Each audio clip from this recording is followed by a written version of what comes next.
Ja, Leute, ihr seht schon, Mario ist irgendwie ein bisschen gelangweilt. Er macht ein bisschen Mittagsschläfchen oder irgendwie ein Abendschläfchen. Hier im Spiel weiß man das nicht so genau.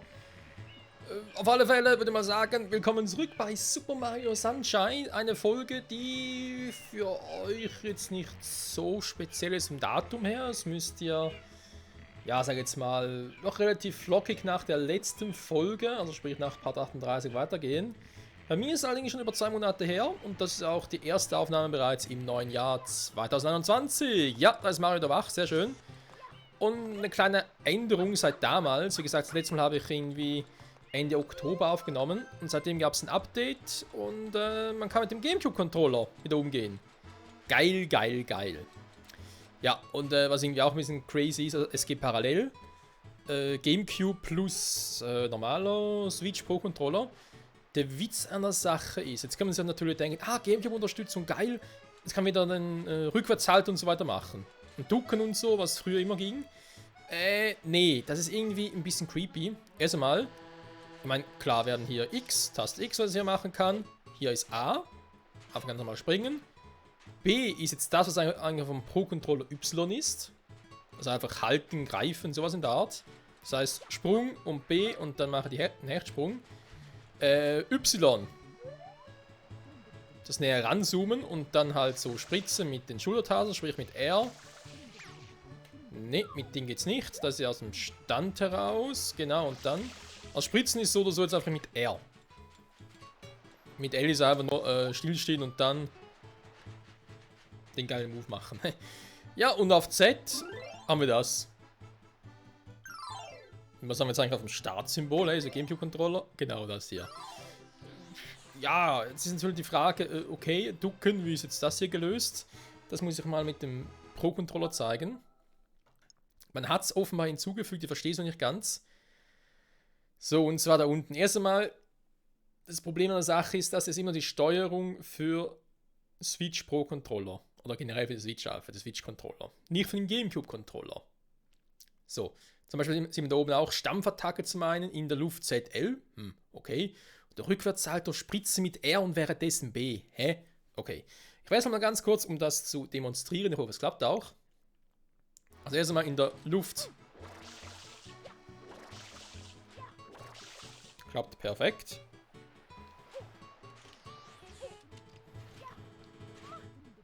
Nö, klappt gar nicht. ZL, warte mal. Ist jetzt da hier falsch drauf oder was? Kamera zentrieren. Spritzen beim Laufen ZR. In der Luft ZL, okay, sorry. Mein Fehler, ich habe ZR gelesen, warum auch immer. ZR steht hier. Ah, doch, überall rutschen. Ah, deswegen, okay. Nee, und das andere, das ist eben das, was ein bisschen creepy ist. Man spritzt hier. Also jetzt auf dem Pro-Controller. Moment. Müssen wir das noch richtig machen? Hä? Ah, genau. Weil eben Spritzen geht ja zum einen so aus dem Stand heraus, das heißt mit R, oder mit ZR beim Laufen. Und jetzt fester Stand und dann B und dann macht Mario diesen creepigen Rückwärtssalto. Aber irgendwie, ich weiß es wieder auf dem GameCube-Controller, da geht's nicht. Zum Beispiel jetzt hier. Ich kann B machen, wäre eigentlich greifen, also eigentlich Y, aber ich habe gar kein B mehr hier. Also auf dem GameCube-Controller klappt das sowieso nicht. Mega gerade. Klappt eigentlich. Okay. Ich meine, das funktioniert, das ist nämlich wichtig. Der Wandsprung, beziehungsweise Rückwärtssalto hätte ich jetzt noch nicht gefunden. Wenn es halt nicht geht, dann geht's nicht. Also ich finde es hier ein bisschen creepy, was sich Nintendo dabei überlegt hat, oder ob sie überhaupt überlegt haben. Ich verstehe es nicht ganz, Freunde, ganz ehrlich. Das ist irgendwie ein bisschen... Ja, ein bisschen seltsam. Aber immerhin, meine Unterstützung gebracht vom GameCube-Controller, vielleicht kommt ja noch mehr. So. Fangen wir also an mit der eigentlichen Folge. Wir wissen, wir haben hier noch ein paar geheime Insignien pro Welt. Wir haben noch ein paar 100 Münzen-Insignien pro Welt. Wir haben noch im Piazza Delfino noch ein paar Secret-Insignien. Pista Delfino haben wir auch noch einen. Und noch ein paar blaue Münzen. Jetzt ist es aber so. Gewisse Dinge kann ich sowieso erst nach Corona Mountain machen. Ich werde mich jetzt noch ein bisschen einspielen und ein bisschen warm machen. Weil eben für mich schon 2 Monate her zum letzten Mal. Das heißt, bevor es nach Corona Mountain zu Bowser Jr. geht und zu Peach natürlich, um sie zu retten, werden wir noch ein paar Insignien sammeln. Ich schätze mal so bis um die 100 herum, so schätzungsweise, oder ein paar mehr, ein paar weniger. Einfach mal so, bis ich irgendwann sage, okay, gut, jetzt reicht jetzt gehen wir da hoch, machen das, oder beenden das Spiel soweit, und dann können wir eben noch 1, 2 Dinge hier machen. Gut. Insignien. Offenbar soll hier irgendwo eine sein. Ah, da, man sieht es bereits. Also ganz knapp so.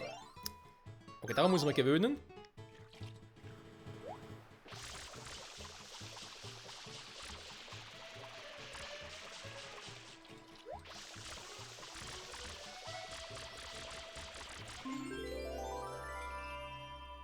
Ja, den hatte ich tatsächlich komplett vergessen, beziehungsweise wusste gar nicht mehr, dass es nicht mehr noch gibt. Denn wie schon mal erwähnt, ich habe das Spiel nie 100% gespielt. Und das ist natürlich durchaus möglich, auch wenn es natürlich schon ein paar Jahre her ist und die einen oder anderen irgendwo mal aufgeschnappt habe, von wegen, hey, dort ist noch irgendetwas und dort fällt noch etwas. Ich brauche trotzdem noch ein bisschen Hilfe. Weil ganz ehrlich, von selbst kommt es nie auf die Idee, dass da etwas sein könnte. Never ever. Den blauen Münzen habe ich eigentlich auch ein bisschen doof gemacht. Ich hätte eigentlich zuerst alle sammeln sollen, bevor ich sie einlöse. Aber hey, komm, was soll's. Geht auch so.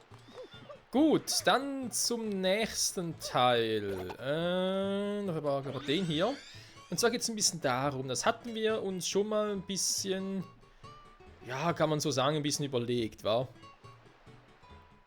Ganz kurz gucken, ob ich jetzt hier wirklich alle gemacht habe. Und zwar geht's darum, was schon ein paar Mal irgendwie das Gefühl hatte von wegen, ey, da oben ist doch irgendetwas und so. Das sieht doch ein bisschen schmutzig aus. Ach nee, kann doch nichts machen, Pech gehabt. Doch, man kann. Man muss auch ein bisschen geduldiger sein und nicht so wie ich gerade. Oder wie Mario gerade. So.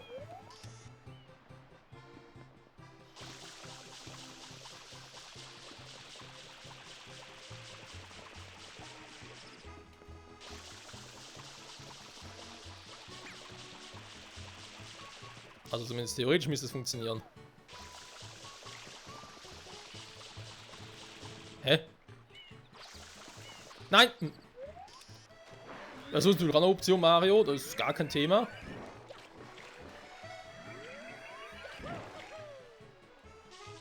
Aber ja, eigentlich müsste das funktionieren.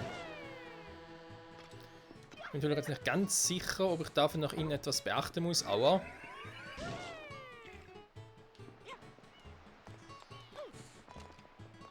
Man kann natürlich immer ganz schnell machen, wenn nichts bringen. Hatten wir auch schon mal. Nein, Mario, wieso machst du immer so...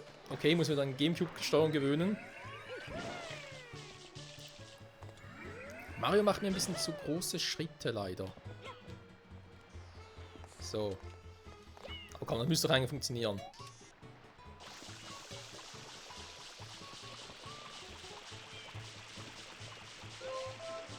Ja, seht ihr? Es geht weg.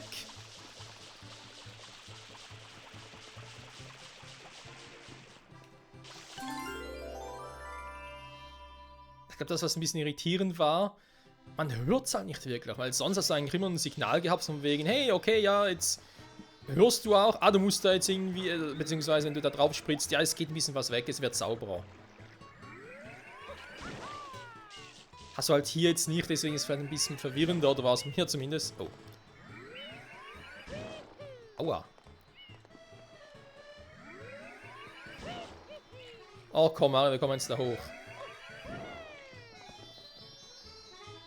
Ja, so geht's sicher mal nicht.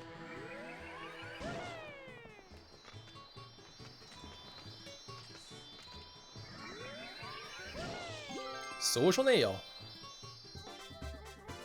Das ist die Nummer 82. Juhu! Ja, jetzt halt echt ein bisschen Endspurt dran. Und ich werde es auch so machen, wie... Doch, ich habe es glaube ich mal erwähnt, mit den 100 Münzen-Insignien. Dass ich halt 100 Münzen offscreen sammle. Beziehungsweise werde zu Beginn halt mal irgendwie sagen, hey, ich habe die Welt gewählt, aus dem und dem Grund. Weil es dort am einfachsten ist, 100 Münzen zu sammeln. Und dann sammeln wir die schnell und dann zack, haben wir die halt schon zusammen. Fertig. So weit, so gut. Genau, klappt alles, wunderbar. Dann ist da oben noch so eine, juhu, so eine dreckige Glocke.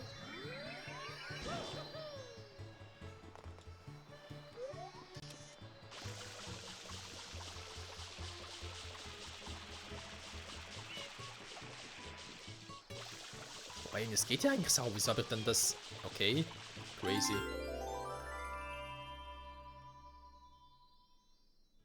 Ernsthaft? Der ist jetzt hier, der andere war anders. Oh, meine Güte. So, wenn ich mich nicht irre, beziehungsweise wenn ich noch richtig im Kopf habe, was glaube ich die hier war.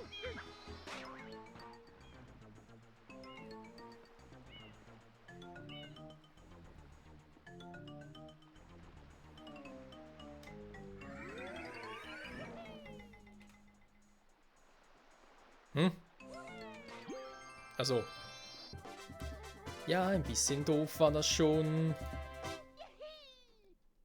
Jehi, jehi, jehi. So, wenn mich jetzt nicht alles täuscht, warte mal ganz kurz, muss ich mal noch gucken.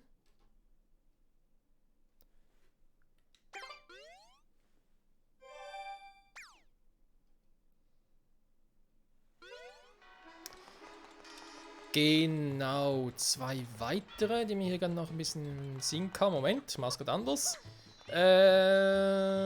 Und zwar muss ich dafür hier durch.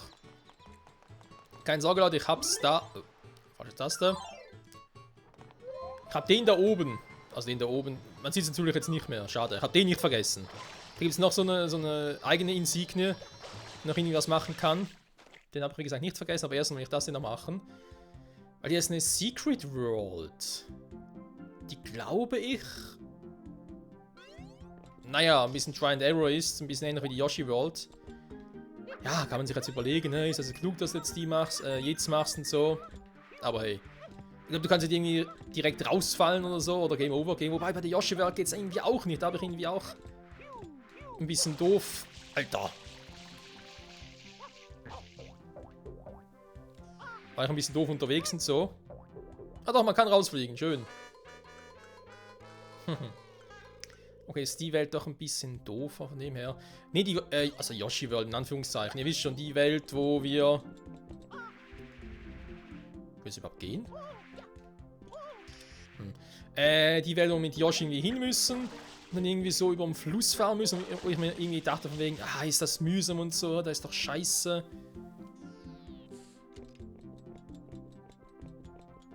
Aber eben, da kann man ähnlich wie jetzt hier. Gut, hier rutscht jetzt zwar runter.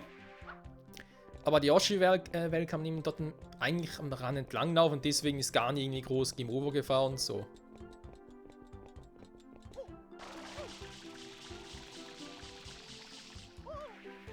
Okay, so gehen wir zumindest mal an die heran. Die Frage ist halt, ob er vielleicht sogar mich so durch alle durchcheaten könnte.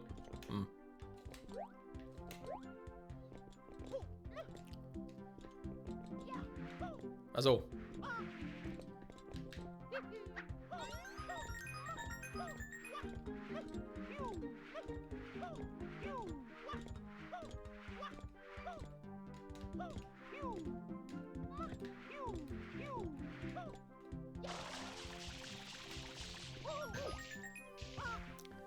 Ich frage mich bis heute...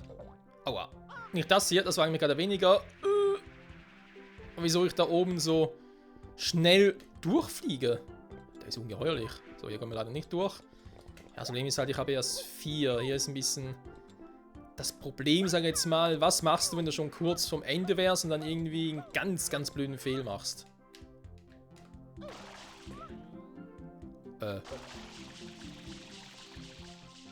Ich kann doch gar nicht.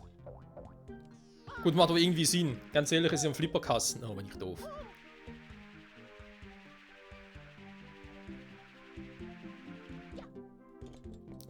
Okay, warte mal.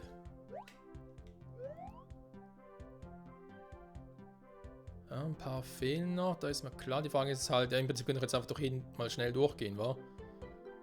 Dann hatte ich denn jetzt überhaupt den in der Mitte, wa? Den großen blauen da in der Mitte. Jetzt sind, glaube ich, noch einen grünen. Das heißt, jetzt vielleicht oben durch. Ich glaube, da war ich gerade eben auch schon. Egal, aber die 2 unteren fehlen garantiert noch, so viel ist klar. Da ist es einfach halt hier, so und dann.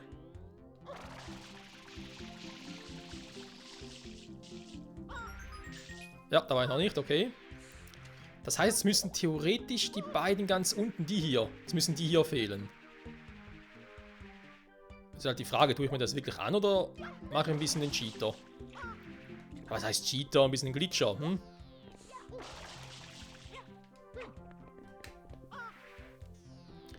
Wir haben ja gesehen, im Prinzip klappt das. Weil ich oben ja plötzlich verdammt schnell wurde, warum auch immer.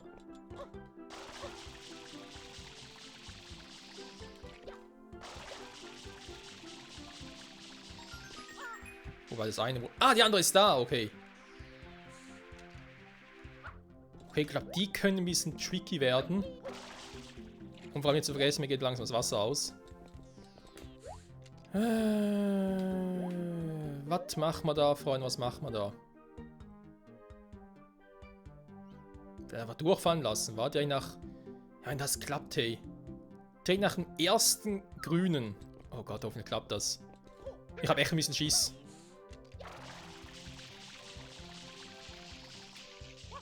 Weil ich eine super Steuerungsmöglichkeit habe. Ich fliege einfach nur so weg.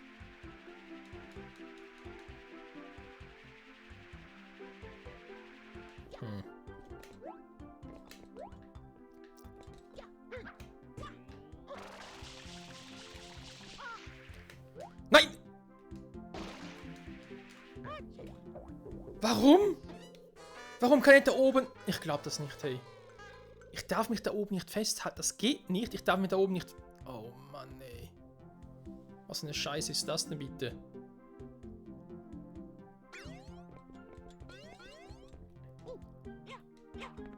Ich hol mich so dumm.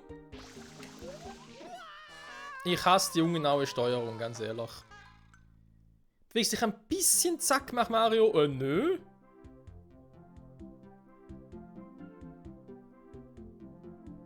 Okay, da mit dem Violetten da ist wirklich ein bisschen tricky. Sogar sehr tricky.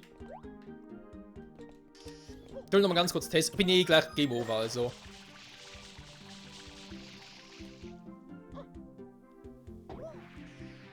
Alter. Nee, den Mist tue ich mir nicht an.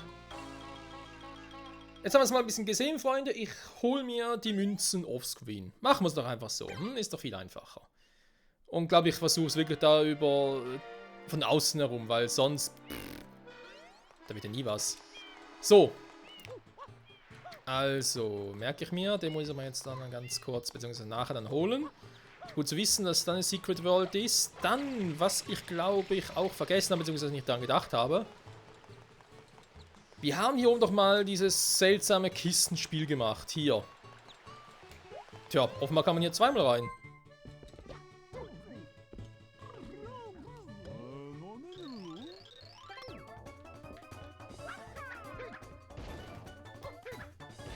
Wohlgemerkt, da steht zwar A, aber es ist halt Gamecube-Controller, deswegen B.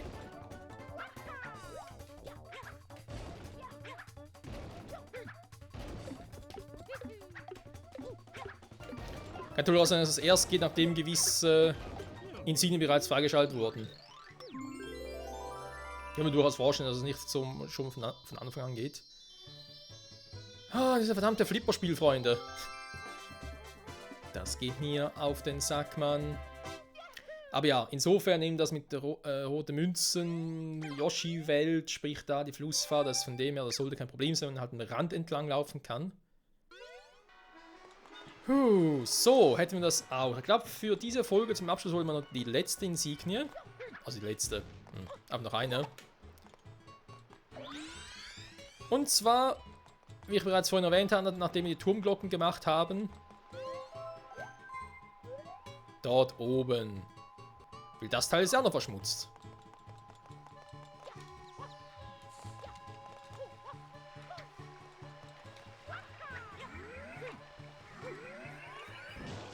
Was? So, muss erstmal ganz kurz darüber.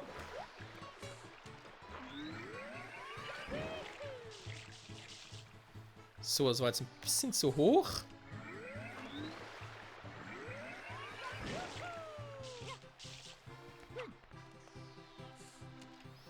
Nee, so kommen wir auch nicht hoch. Ja, super. Und ich wollte gerade sagen, theoretisch müsste ich eigentlich in der Seite hochkommen oder so. Nee, geht auch nicht. Oh Mann, ey. Welcher Entwickler hat sich das denn überlegt? Dass da jetzt irgendwie hochkommen soll. Erstmal ganz kurz umgucken, wie das funktionieren könnte. Könnte jetzt auf den Mittelring, wa? So, genau so. Gut, aber hier hört man es auch, dass es sauber gehen würde. Tatsächlich.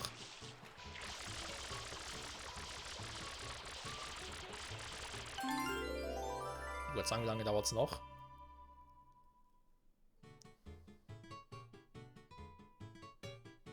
Hoch hinaus mit den Insignien, natürlich. So, warte mal. Machen wir das gerade ein bisschen.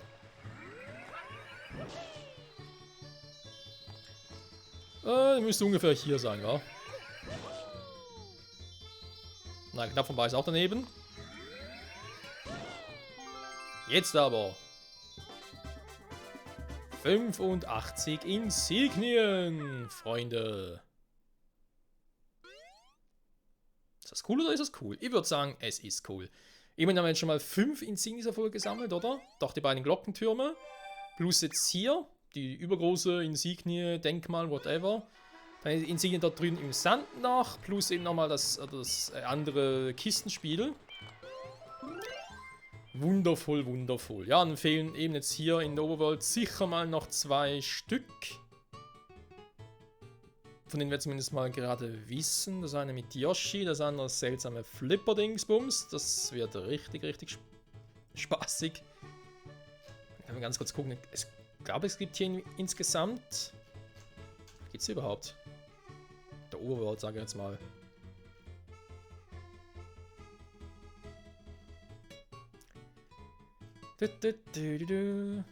Eben, hier Pisa Delfino, da unten sind es 2 Stück.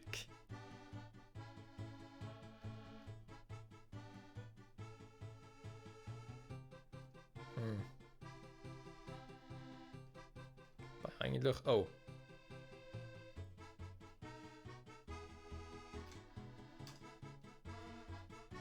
Okay. Die Anleitung ist ein bisschen creepy, muss halt anders durchgehen. Ist ja egal. Leute, ich sag trotzdem vielen Dank fürs Zusehen und bis zum nächsten Mal zurück bei Super Mario Sunshine. Wenn wir hier, keine Ahnung, ob ich da im Flip nochmal bereits drin bin und am Abschließen bin oder wie wir das auch immer machen. Mal gucken. Bis dahin, bye bye.